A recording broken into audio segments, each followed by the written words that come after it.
Bienvenue dans l'édition Toulouse Métropole. Ce qui fait l'actualité de ce lundi à Toulouse, c'est l'ouverture polémique d'une nouvelle société d'avocats, des tarifs attractifs, une enseigne qui a pignon sur rue, façon vitrine, bref, de nouvelles pratiques qui font grincer les dents de l'ordre des avocats. Amélie Poisson et Éric Foissac ont rencontré ces nouveaux avocats toulousains.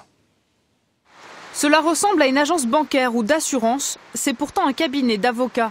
Les clients qui souhaitent prendre rendez-vous viennent à un comptoir, très simplement. Ils connaissent à l'avance le prix de première consultation. AGN, une franchise qui se veut un réseau. Déjà 14 agences ouvertes en France.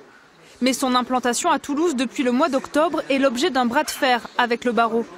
L'ordre bloque l'inscription de la société au barreau, l'ordre refuse de mettre à jour les annuaires, l'ordre refuse de permettre aux avocats de travailler normalement et plus généralement l'ordre refuse l'innovation que nous proposons ici à Toulouse.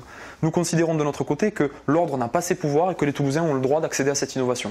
Des innovations, une devanture au rez-de-chaussée, des tarifs et des compétences affichées, des procédures en ligne. AGN bouscule les pratiques. Aujourd'hui, des gens passent. Ils rentrent dans notre agence parce qu'ils nous voient, nous sommes accessibles, nous sommes transparents sur un plan physique, sur un plan aussi des tarifs. Et ça, je pense que c'est fondamental. Il est impensable d'avoir le flux de clientèle et les nouveaux clients qu'on a eus si nous étions simplement dans un bureau à un étage.